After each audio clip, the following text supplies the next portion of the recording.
370 के बाद ये कहा सरकार ने कि भविष्य में कोई आतंकवादी घटना नहीं होगी, वहां टूरिज्म बढ़ेगा। जितने लोग वहां गए वो सरकार के भरोसे में गए, लेकिन पहलगांव की घटना ने साबित कर दिया है कि लापरवाही देशवासियों की जान ले सकती है। तो आखिरकार अध्यक्ष महोदय, पुलवामा में जो गाड़ी में RDX आया, वो गाड़ी आज तक क्यों नहीं पकड़ी गई? और शायद भारतीय जनता पार्टी के लोग ये जानते होंगे कि बहुत सारे विभाग सरकार के होते हैं, सैटेलाइट इमेजेस देते हैं। देश की विदेश नीति पूरी तरह फेल है। ऑपरेशन सिंदूर और पहलगांव की घटना पर दुनिया के किसी भी देश ने हमारा साथ नहीं दिया। ये हमारी विदेश नीति का संकट काल है कि हमारा खतरा पाकिस्तान से नहीं है, हमारा खतरा है चीन से। न केवल वो हमारी जमीन छीन रहा है समय समय पर, बल्कि हमारे बाजार को भी छीनने का काम है। हमें उम्मीद थी कि सरकार सीज फायर करेगी, सरकार ऐलान करेगी, लेकिन इनकी मित्रता बहुत है, बहुत गहरी मित्रता है। और उसका परिणाम ये है कि इन्होंने अपने मित्र से ही कहा कि आप ही सीज फायर अनाउंस कर दीजिए, हमारी कोई जरूरत नहीं है, हम सीज फायर आपसे ही स्वीकार कर लेंगे।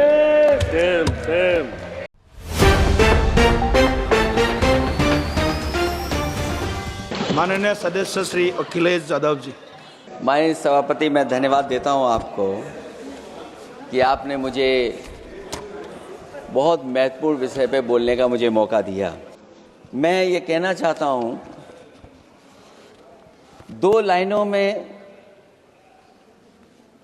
कि मैं दुनिया को मनाने में लगा हूं। अध्यक्ष महोदय,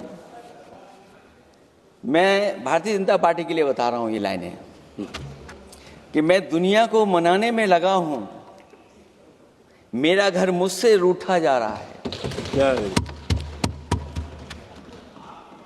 मैं दुनिया को बनाने में लगा हूं, मेरा घर मुझसे रूठा जा रहा है। अध्यक्ष महोदय, बात शुरू करने से पहले मैं सबसे पहले भारत की सेना, उसका आभार, उसका धन्यवाद देना चाहता हूं। दुनिया में साहसी फौजों में गिनती अगर होती है तो हमारी भारत की सेना सबसे आगे दिखाई देगी। उनके पराक्रम पर, उनकी वीरता पर, उनके अदम्य शौर्य पर हमें सबको गर्व है। कोई ऐसा भारतीय नहीं होगा जिसको गर्व न हो। हमें अपनी फौज पर गर्व है और हमें इस बात के लिए भी गर्व है कि जब सेना ने अपना ऑपरेशन शुरू किया तो पाकिस्तान के जितने भी टेररिस्ट कैंप थे उन पर अटैक किया गया। न केवल पाकिस्तानी कैंपों को नष्ट किया गया, बल्कि पाकिस्तानी जो एयर बेस है उन तक पहुंच गए, उनको भी नष्ट किया, ध्वस्त किया।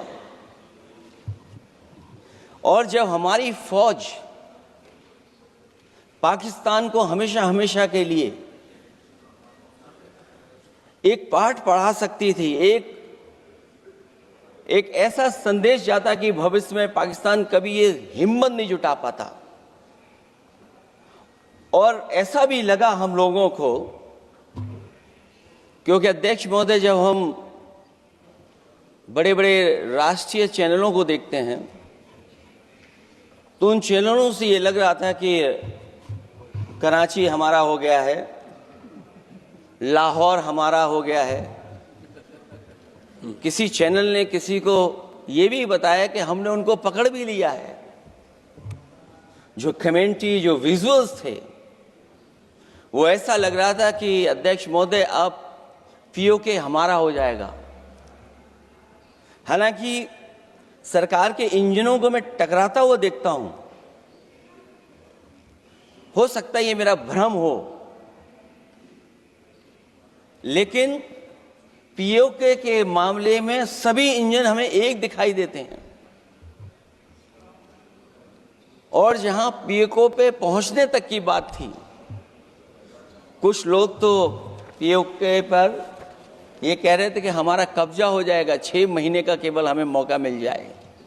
ये अफसर सरकार आखिरकार पीछे कैसे हट गई, और क्या कारण था कि सरकार को सीज फायर का ऐलान करना पड़ा?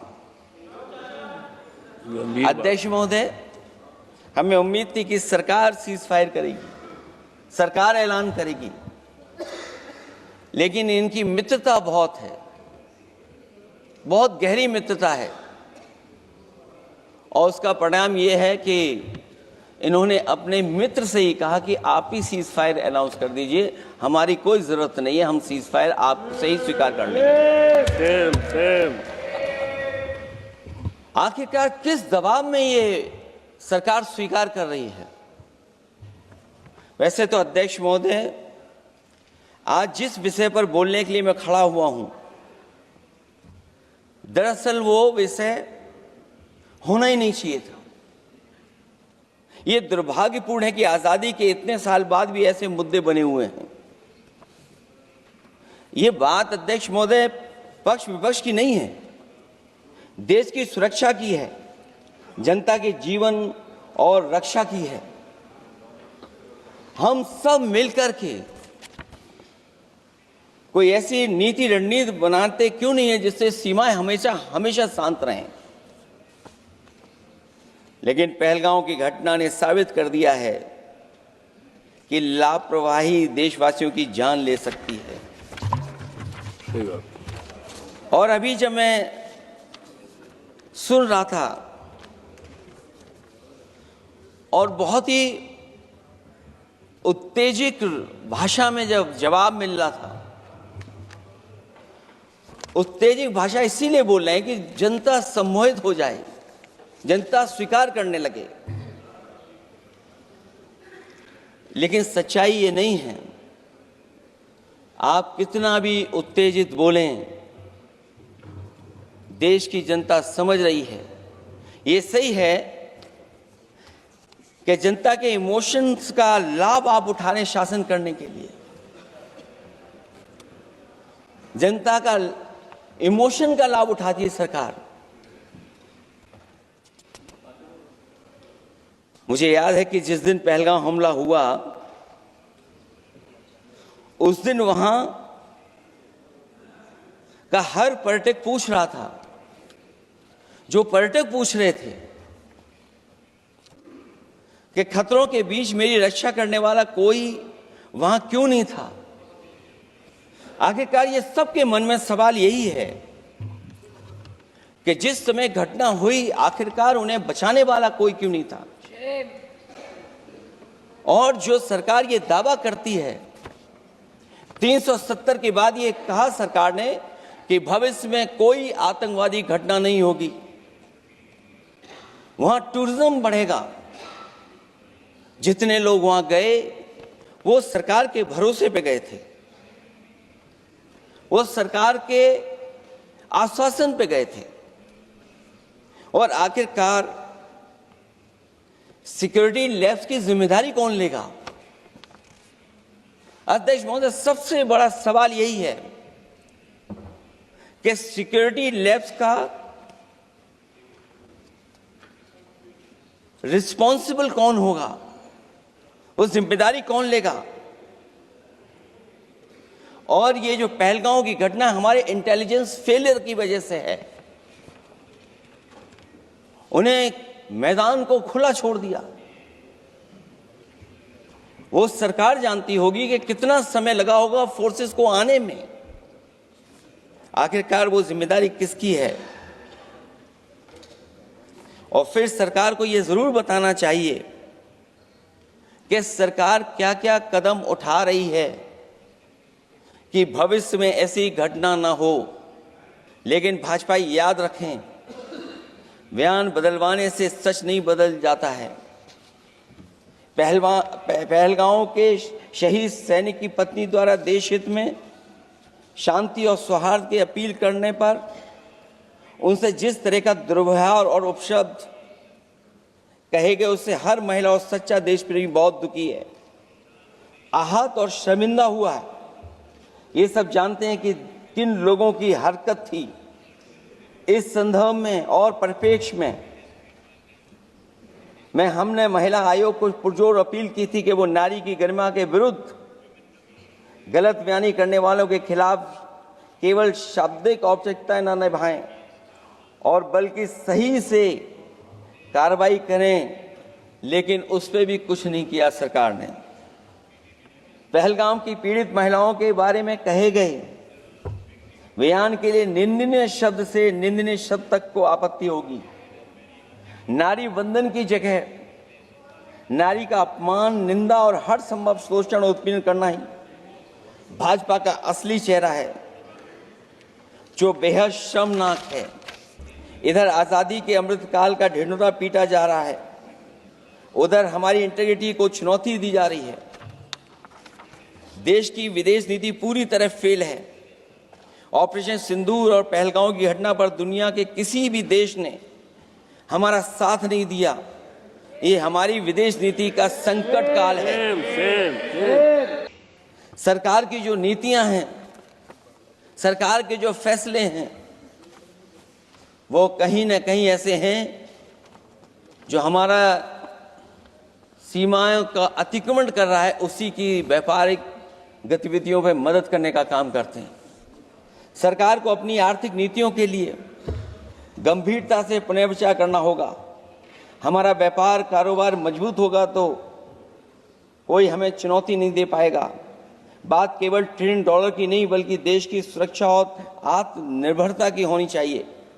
इसलिए जहां हमें पाकिस्तान से खतरा है, उसकी सीमाओं से हमारा आतंकवाद आ रहा है, वहीं जो उसके पीछे खड़ा हुआ देश चीन, उससे भी हमें सावधान रहना पड़ेगा। और अध्यक्ष महोदय, हम सब समाजवादियों ने कई मौकों पर ये बात रखी और कही कि हमारा खतरा पाकिस्तान से नहीं है, हमारा खतरा है चीन से। न केवल वो हमारी जमीन छीन रहा है समय समय पर, बल्कि हमारे बाजार को भी छीनने का काम कर रहा है। इस सरकार को कहीं न कहीं आतंकवाद को और पाकिस्तान को लगाम लगाने के लिए 10 या 15 साल का ऐसा फैसला लेना चाहिए जिससे कि वहां से हमारा कारोबार कम होता चला जाए। और अगर हमारा देश महोदय कारोबार कम नहीं होगा तो हम अपने देश को आत्मनिर्भर भी नहीं बना पाएंगे। ये जो आत्मनिर्भर का नारा है, कहीं ऐसा तो नहीं ये नारा कुछ व्यापारियों को लाभ पहुंचाने के लिए हो रहा हो? क्या व्यापार और राजनीति का संबंध ऐसा हो सकता है कि दोनों एक दूसरे का लाभ उठाएं? और याद रखें कि अगर हमें पाकिस्तान से खतरा है तो चीन राक्षस है, वो हमारी जमीन और हमारी बाजार दोनों छीन लेगा। मैं अंत में अपनी बात खत्म करने से पहले मैं कुछ सुझाव देना चाहता हूं। और मुझे याद है जब पिछली बार चीन से सवाल खड़ा हुआ था, ये सरकार पता नहीं कैसा फैसला लेती है। और अध्यक्ष महोदय, फिर वही बात मैं दोहराऊं जिसकी वजह से पहलगाम हुआ, जिसकी वजह से पुलवामा हुआ। अगर ये इतना ही टेक्नोलॉजी और इन सब चीजों को समझते हैं और जानते हैं, इतना ही टेक्नोलॉजी और इन चीजों को सब समझते हैं, तो आखिरकार अध्यक्ष महोदय, पुलवामा में जो गाड़ी में RDX आया, वो गाड़ी आज तक क्यों नहीं पकड़ी गई? और शायद भारतीय जनता पार्टी के लोग ये जानते होंगे कि बहुत सारे विभाग सरकार के होते हैं, सैटेलाइट इमेजेस देते हैं। अगर आज भी भारतीय जनता पार्टी चाहे तो पुलवामा में जो गाड़ी आई है, सैटेलाइट इमेजेस से वो पता कर सकती है कि वो किस रास्ते से वो गाड़ी आई थी। आप हिम्मत क्यों नहीं जुटा पा रहे हैं उसके लिए? और फिर पहलगाम में किसी भी दल ने आपके साथ किसी तरह की राजनीतिक बातचीत नहीं की, लेकिन राजनीतिक लाभ आपने कांग्रेस पार्टी से भी उठाने की कोशिश की, हमारे से भी उठाने की कोशिश की। अगर डेलीगेशन भेजना ही था आपको तो पॉलिटिकल पार्टीज तय करती हैं, आप नहीं तय कर सकते। ये राजनीति कौन कर रहा है? और फिर अध्यक्ष महोदय, राजनीति करने वाले वो लोग जो अपने चुनावी भाषण में कह रहे थे कि पीओके हम 6 महीने में ले लेंगे, हम अक्साई चिन्ह ले लेंगे। इसीलिए मैंने सवाल पूछा अध्यक्ष महोदय सरकार से कि जिस समय सरकार में भारतीय जनता पार्टी आई उस समय भारत का क्षेत्रफल क्या था और भारत का क्षेत्रफल आज क्या है? क्या 5 फिंगर्स, पेंगोंग लेक, गलवान घाटी, रजांगला, उसका जवाब किसके पास है? सरकार के पास है क्या कि नहीं है? और मैं आज अध्यक्ष महोदय कहता हूं, हम वॉर के खिलाफ हैं, हम वॉर नहीं चाहते हैं, लेकिन सीमा पर शांति रहे, हमारा कोई इंक्रोचमेंट नहीं करे। झगड़ा मैं आज भी कहता हूं, ये लड़ाई आपको, जो लड़ाई हुई है वो पाकिस्तान से आप नहीं लड़े हैं। अध्यक्ष महोदय, आप कितना भी छिपना चाहोगे, छिपाना चाहोगे, कोई भी स्वीकार नहीं करेगा। ये जो लड़ाई लड़ी गई है ये आपको चीन से लड़नी पड़ी थी। और जो समय आप बताते हैं कि इस समय से इस समय तक हमारी एयरफोर्स और हमारे लोगों ने हमला किया, टेररिस्ट लोगों के तमाम सेंटर्स को खत्म किया है, तो हमारे मन में भी एक इच्छा आती है कि हमारे सबसे बेहतरीन एयरक्राफ्ट जो नींबू और मिर्च लगा करके जिनकी पूजा की गई थी,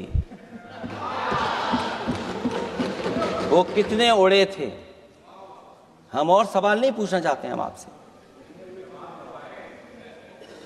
मैं केवल इतना पूछना चाहता हूं कि जिन एयरक्राफ्टों को नींबू और मिर्च लगा करके पूजा की गई थी, वो एयरक्राफ्ट कितने उड़े थे? हमें अपनी पूरी एयरफोर्स पे गर्व है। इतने बेहतरीन पायलट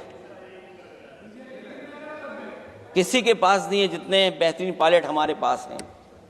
और हम समाजवादी वो लोग हैं जिन्होंने ऐसा इंफ्रास्ट्रक्चर सड़कों का बनाया था कि अगर कभी इमरजेंसी हो तो आपका एयरक्राफ्ट वहां पर उतर जाएगा। और देश में पहली बार सुकोई, मिराज और हरकुलस अगर किसी ने सड़क पर उतारे थे तो वो समाजवादी पार्टी और हम लोगों ने सड़क पर उतारने का काम किया था। सही बात। और दूसरा अध्यक्ष महोदय, मैं और जानकारी देना चाहता हूं, आपके देश के प्रधानमंत्री जी जिस हमारे देश के नहीं, हमारे भी प्रधानमंत्री हैं, हमारे हैं बात खत्म हो रहा है। अध्यक्ष महोदय, मैं फिर बोलता हूं अध्यक्ष महोदय, मैं तो आपको बहुत अच्छा मान रहा था कि आप ही मुझे बुलवा के गए थे। मैं फिर बोलता हूं, देखिए प्रधानमंत्री जी की लाइनें हैं ये वाली, मैं दुनिया को मनाने में लगा हूं, मेरा घर मुझसे रूठा जा रहा है। आखिरकार कौन रूठा हुआ है? इस देश में जो हमने देखा इतने दिनों में, प्रधानमंत्री जी डिफेंस मिनिस्टर का भी रोल प्ले कर रहे थे। इसलिए जिस सड़क पर हमारे देश के प्रधानमंत्री जी हरकुलस विमान से उतरे थे, वो हाईवे किसी ने डिजाइन किया था तो समाजवादी लोगों ने डिजाइन किया था। यूपी में तो डिजाइन हो गया एक और, लेकिन देश में क्यों नहीं ऐसी सड़कें बन रही जहां पर इमरजेंसी के समय पर एयरफोर्स इसको इस्तेमाल कर सके? और हमारे देश को खतरा पाकिस्तान से तो है ही है, लेकिन उससे ज्यादा खतरा हमारा चीन से है। आखिरकार चीन से मुकाबले के लिए आपकी तैयारी क्या है? मुझे उम्मीद है कि जब सिंदूर ऑपरेशन पर सरकार की तरफ से जवाब आए तो इन सवालों का जवाब आए। बहुत बहुत धन्यवाद आपका। CIB इंडिया न्यूज की सभी खबरों को देखने के लिए लाल रंग की बटन को दबाकर चैनल को सब्सक्राइब जरूर करें, घंटी जरूर दबाएं ताकि हमारी सभी खबरों के नोटिफिकेशंस आप तक पहुंचते रहें।